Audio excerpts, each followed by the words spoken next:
To item 14 under current business, which is the Memorandum of Understanding between the city and the Rinks Foundation to explore the feasibility of the construction of a community ice sports facility at Kit Carson Park.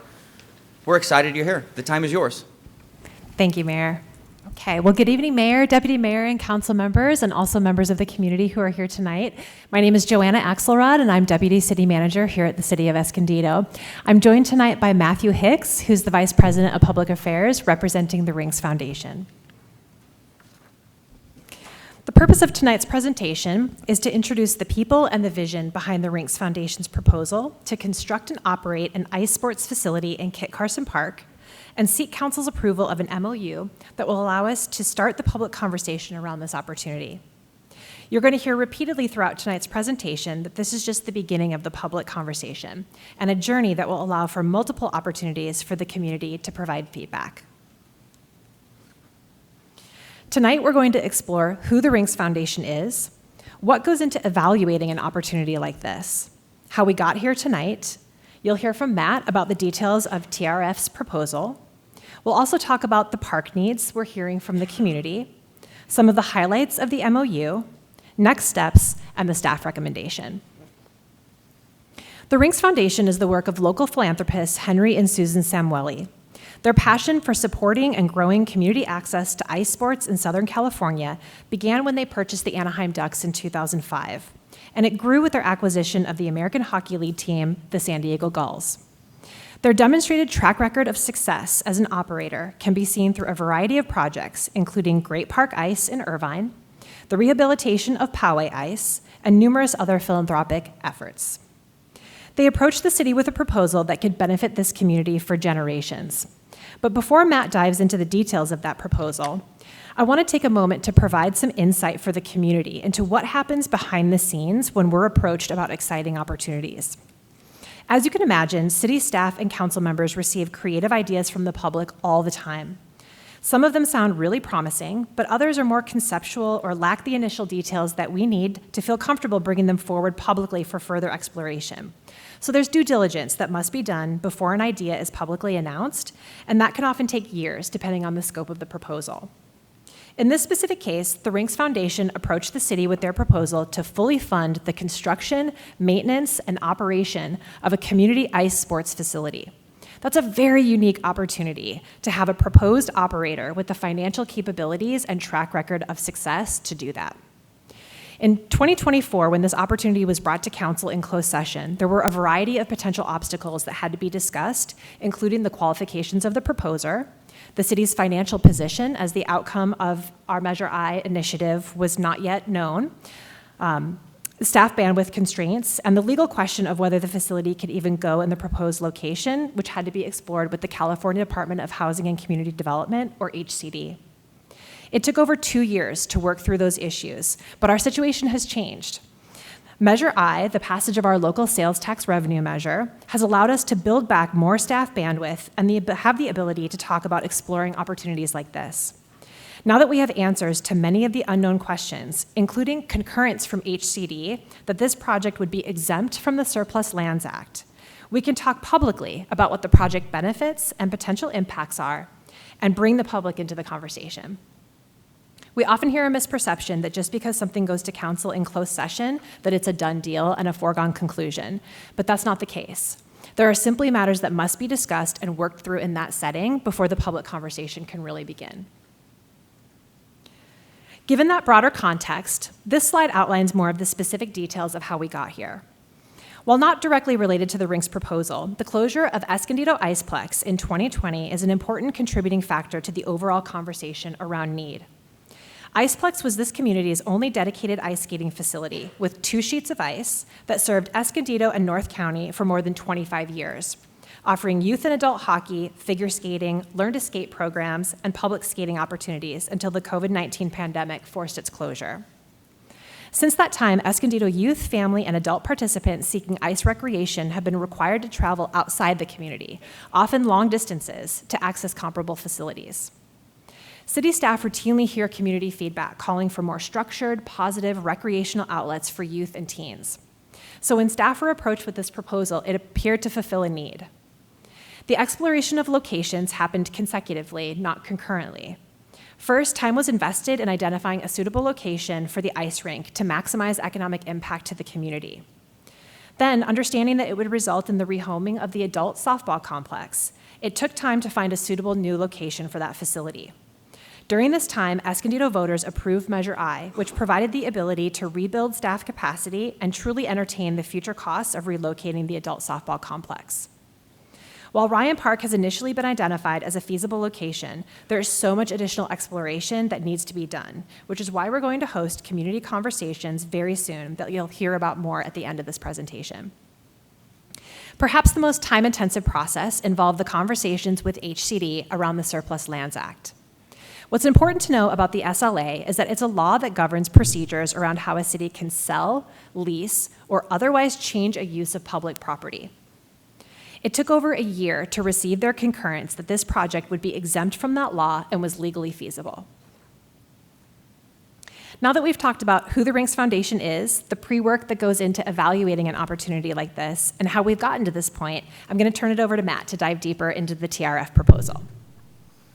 Thank you, Joanna, and good evening, Mayor White, Deputy Mayor Garcia, and the City Council and residents of Escondido. My name is Matthew Hicks, and I'm very proud to be here on behalf of the Samueli family and the Rinks Foundation. Before I start, I think it's appropriate to recognize all the work that your city's professional staff has put in to get us to this point, so I'm very thankful for their support. As Joanna noted, the Samueli family viewed their sports franchises, the Anaheim Ducks and the San Diego Gulls, as community assets, first and foremost. And they look at ways that they could leverage the power of sports to benefit the community. That's what we're here to talk about tonight in the Rinks Foundation. And that's why I'm excited to share with you the opportunity to bring a world-class 3-sheet community ice facility to Kit Carson Park. We are proudly calling this project, we're proud to be in Escondido, Escondido Ice. This will be a place where youth, families, adults, recreational skaters, adaptive athletes, and competitive athletes can all participate. And as Joanna noted, this is a conceptual proposal at this stage, and we, the Rinks Foundation, stand committed to community engagement as well as a full entitlement and environmental process if we decide to jointly move forward with the project. Tonight, my presentation focuses on introducing the opportunity, sharing our track record as an operator, and the community benefits. So Escondido Ice is rooted in our ownership's commitment to growing community access to ice sports in Southern California. This commitment is seen both in the preservation of existing ice facilities as well as development of new community rinks. Today, the Rinks program consists of 8 local hockey and skating facilities throughout Southern California, including in Poway. The Rinks offers a variety of hockey and skating programs for participants of all ages and ability levels. The program is home to thousands of youth and adult hockey players, as well as recreational skaters to competitive Olympic figure skaters. Programs include daily public ice skating sessions, youth and adult hockey programs and leagues, figure skating, learn to skate classes, curling, birthdays, and group events. It is truly a community facility. So why Escondido? As noted in the staff report, San Diego County is home to 5 rinks despite being the second most populous county in the state of California. We have a lack of ice. With the closure of the long-standing Iceplex rink, which wasn't suitable for our needs when we're talking about a 3-sheet facility, we believe Escondido would be the ideal home for a new community ice complex. The proposed facility would include 3 sheets of ice. Today, we only have a single sheet in Poway. This project unlocks our ability to bring similar programming, as I will share, like we have at Great Park Ice, to Escondido and the broader San Diego region. The project would be fully funded and operated by the Rinks Foundation, and the intent is to bring a high-quality recreational asset to Escondido without asking the city to build or operate the facility. Just to reiterate, the facility would come at no financial cost to the taxpayers of Escondido. It's also important to note and to emphasize that this is a conceptual plan. We still have to negotiate a lease agreement, entitlement, and environmental review, and city project approvals before this project can start construction. And so when we think about this proposal, it's not based on an untested idea. The model is really the Great Park Ice project in Irvine, which was a partnership with the city of Irvine that opened in 2019 and now serves more than 1 million participants and visitors annually. It's a $115 million flagship facility that activates the Irvine Great Park, which is a regional park in Irvine, daily with youth, families, and adults enjoying ice sports. At 280,000 square feet, it is the largest community ice rink in California and is home to some of the top athletes in the world, as well as it serves as the official training facility for the NHL franchise of the Anaheim Ducks. Importantly, it hosts daily public skating sessions as well as community program that is subsidized by the Rinks Foundation, providing the opportunity for the public to learn how to skate and play the sport of hockey. It is meant to be an accessible facility to the community. Great Park Ice demonstrates how a multi-sheet rink can support several uses at once, whether it's public skating, youth hockey, adult leagues, figure skating, national tournaments, adaptive programming, and professional team practice. That is the model that we're proposing for Escondido. It's not just a rink, but a year-round community sports and recreational asset in Escondido. So when you think about hockey and why hockey, it's important to point out just the growth and success of youth hockey in Southern California. So youth hockey and ice participation has grown significantly. The Learn to Play program that the Rinks Foundation offers has grown to more than 4,600 annual participants, and we do have that program here in San Diego as well. This matters because strong demand already exists here in Escondido, North San Diego County for ice sports. Of course, we were home to the longtime operating Escondido Iceplex too. Families are traveling for ice time, including venturing all the way to Great Park Ice. We did identify families who make that trip on a regular basis for their children. Just think of the time and resources committed by these families today. A new facility in Escondido would help meet that demand locally and provide more structured, healthy, team-based activities for youth and teens aligned with the community's needs. Also, Great Park Ice has become a major training center for figure skating, both amateur and professional. And it's exceeded our expectations in terms of figure skating. It has served as the primary training facility for several U.S. Olympian figure skaters from the United States, including Nathan Chen and the Quad God, who participated recently, Aaliyah Molina. And one of the top figure skating coaches in the world is actually based at Great Park Ice, so drawing some of the premier talents in figure skating. What this proves, I think, is when a community has sufficient ice capacity, coaching and programming, it can support every level of participation. So that starts from the first-time public skaters at a very young age to elite athletes. It's the full spectrum. A facility like this creates a pathway. So you start with public skating, you maybe get interested in a Learn to Skate program, you then become maybe a recreational figure skater, you then move into competitive figure skating, and maybe you advance all the way to this elite level. And when we talk about hockey, and this is a priority for our ownership, it's really making it accessible for all. So that is reflected in our broad programming that we offer at our rinks. So Great Park Ice, for example, has hosted women's professional hockey events featuring Team USA and Team Canada Olympians. It's also supported sled hockey, including the 2022 USA Hockey Sled Classic, which brought together 279 skaters from 23 sled hockey teams across the United States and Canada, including a San Diego team. And you can kind of see that in the middle picture there. This is important because hockey can be accessible to all. It can support girls and women's hockey, adaptive sports, sled hockey, athletes with disabilities, and inclusive programming that may not otherwise be available locally. That's why it's important to have 3 sheets of ice, because you can offer that diverse programming. In terms of community ice skating programs, it's important to highlight how the Ducks Foundation supports and the Rinks Foundation support daily programming that makes skating accessible to local residents. So we have Learn How to Skate, Learn How to Play Hockey, or just public skating sessions, so opportunities to skate with your family and friends. Birthday parties and other public events are hosted at our rinks. These programs are subsidized by the Rinks Foundation to make them affordable and accessible to all, including a free 2-week program offering first-time skaters the chance to get on the ice and learn how to skate, as well as we have a program through our Learn to Play Hockey that upon graduation, those who participate in the program can receive up to a $250 value towards their first set of equipment, which is often an obstacle to playing hockey, is that first set of equipment when they sign up to play in a recreational league. And annually, the Rinks Foundation provides more than $500 million of in-kind donations. That's staffing, that's equipment, that's ice time, back into the community. So reiterating the importance of the model of Great Park Ice, it really demonstrates the scale and variety of programming that a facility like what we're proposing here in Escondido can provide when you have multiple sheets of ice. So today, Great Park Ice is actually one of the largest Learn to Skate programs in the country. It's the largest adult hockey program in Southern California. It's one of the largest club hockey programs. It's also, we have a high school hockey league that has grown tremendously from when it first started. I think it's more than 60 teams now participate. USA Hockey National Championship tournaments, Division I college hockey games, and much more. So we have curling events. We've had sled hockey, as I mentioned. Those with disabilities participate in hockey. And that facility has also hosted all sorts of public community events. It's where we do our fan engagement with the Anaheim Ducks. So training camp, we invite the fans to participate. We do a 5K. So there's a lot of opportunities to maximize this facility. So we're really excited about Escondido ICE. So when we think about what this will mean to San Diego and the broader region here, is the opportunity to really increase youth hockey programs. So we have the Junior Gulls, which is the largest youth hockey program in San Diego, but there's a lot more opportunity to expand that if we have 3 sheets of ice. The program has developed players who have advanced to professional leagues, NCAA hockey, junior hockey, and national development programs.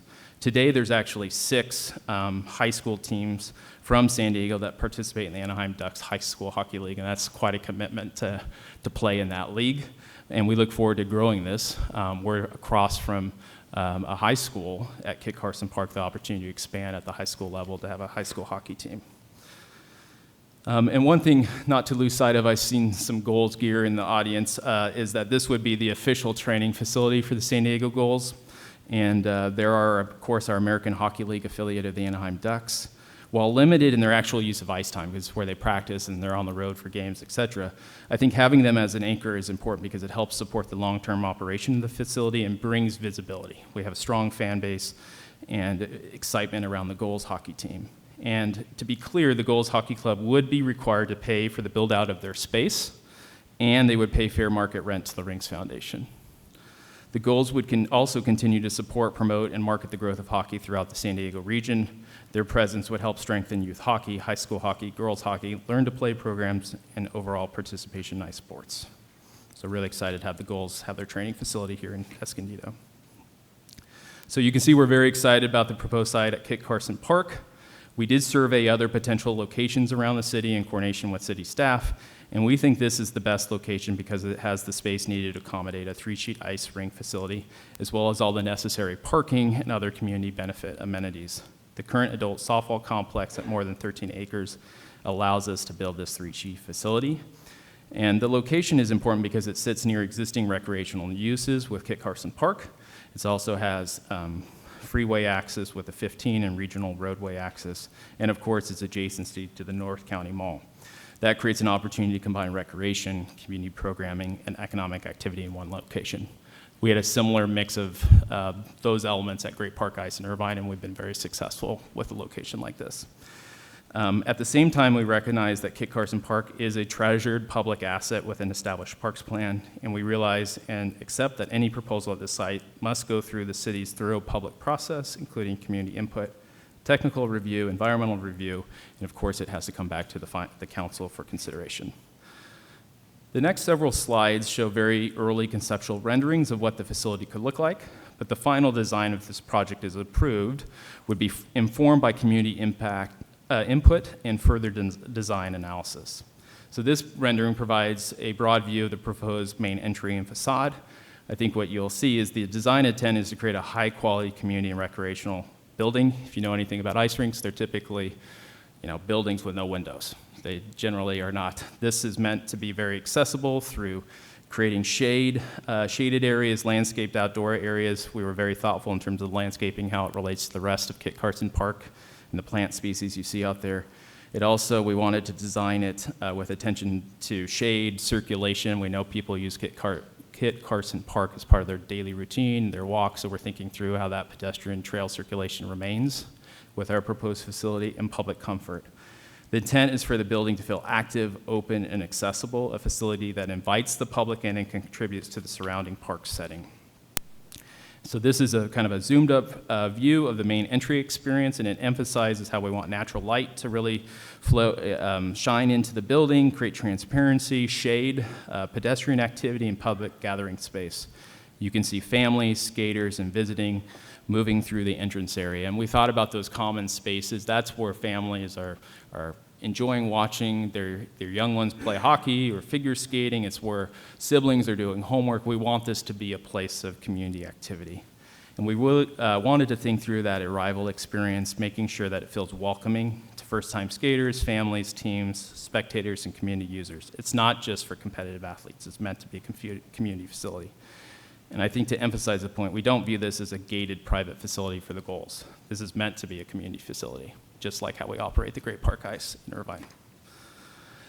This rendering shows how the exterior of the facility can support activity beyond the ice themselves inside. So it has an area for outdoor training and activity space that can help connect the buildings to the rest of the park environment, creates room for dryland training, informal gatherings, team activity, and outdoor use. We're really thinking through how that integration between our facility and the rest of the park functions. It adds usable, active, public-facing spaces around the building. And also, we wanted to really think through with Escondido's climate how shade and comfort are important. I mentioned people that are daily users of the park, they're doing their morning walks. This becomes a pleasant space to just enjoy some shade, relaxation. And then we also, and there's probably families who can attest to it here, you spend long periods of times at ice rinks. You're there all day for practices, tournaments, other public events. So we want this to be a pleasant community space to just enjoy, sit, wait, gather, eat. So there will be a restaurant, for example, in this proposal. And it helps create this more usable as a community destination, not just an indoor rink, to emphasize the point. Here's another view which shows the interior edge of the building. We really wanted to make this, again, a family-oriented environment, gathering areas, public spaces for circulation, visibility into the building. We're building this not just about the activity on the ice. We're really thinking through how this is a place where families gather, where teams meet, where spectators wait, and where the public experiences the building. And so with that, I thank you for the opportunity to present on Escondido ICE. I stand ready to answer any questions, but I'll turn it over to Joanna. Thank you, Matt. So Thank you, Matt. I'd like to take a moment and talk about the greater parks needs here in Escondido. City staff have just finished a round of interactive parks outreach meetings as we prepared the fiscal year 27 operating and capital budgets, and we heard from the community. We know that there are needs all across the city. As part of the city's larger vision around identifying and addressing park needs, the City Council previously approved the addition of a parks planner in development services in fiscal year 26, and staff are actively recruiting to fill that position. Also, the recommended fiscal year 27 general fund operating budget includes funding for a citywide comprehensive parks master plan as part of a 2-year general plan update initiative. That effort will involve extensive community outreach and lay out a plan for addressing the needs we've heard about across the city. There will continue to be conversations around this in the future, but in the meantime, it's important to continue to explore the opportunity in front of us tonight and the community's desire to once again have an ice sports complex in Escondido, which has been a theme we've heard during community meetings and discussions with residents, both recently and back more than 5 years since the Iceplex closed. The important next step in evaluating this opportunity is to enter into a formal agreement that gives both sides assurance that there's interest in moving forward. The MOU is a written expression of the parties that reflects how to proceed with the proposal.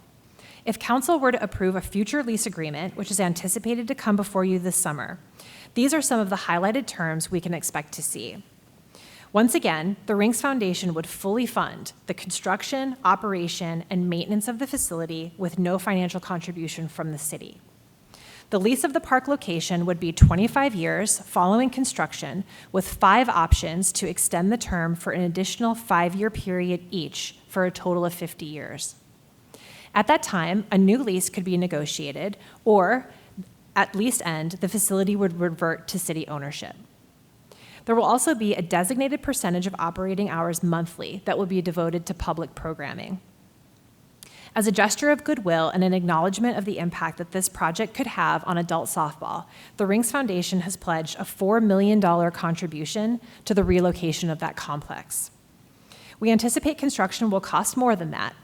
Should council approve the MOU and eventually a lease, staff will bring forward a contract award for a parks designer who will help facilitate the community outreach sessions around design of the new adult softball complex. Once designed, staff will return to council with a cost estimate and recommendation for how to fund it. As a reminder, all of the MOU terms are included in the attachment to the staff report. The MOU is non-binding as to the outcome of the project, and the parties are not required to enter into a future lease. In terms of next steps, if City Council approves the MOU tonight, tomorrow, the city will launch a yourescondido.com information page where the community can find more details, including an FAQ section, and provide their feedback online. We will be hosting 2 initial community meetings, one on June 9th from 6 to 7:30 p.m. in the Vineyard Room of the East Valley Community Center, and one on June 13th from 9 to 10:30 a.m. in the Mitchell Room here at City Hall. After that will be Council's consideration of a lease agreement this summer, which would provide a level of assurance for TRF that their expenditure of funds for this project has some confidence of success. But again, that's conditioned upon a variety of factors. We don't want to get ahead of ourselves, but because the action tonight is just the MOU. But if this moves forward and a lease is approved by council, then TRF would be free to submit their application to develop the project with more opportunities for public comment. We'd be able to share more details on the project timeline during the lease consideration discussion.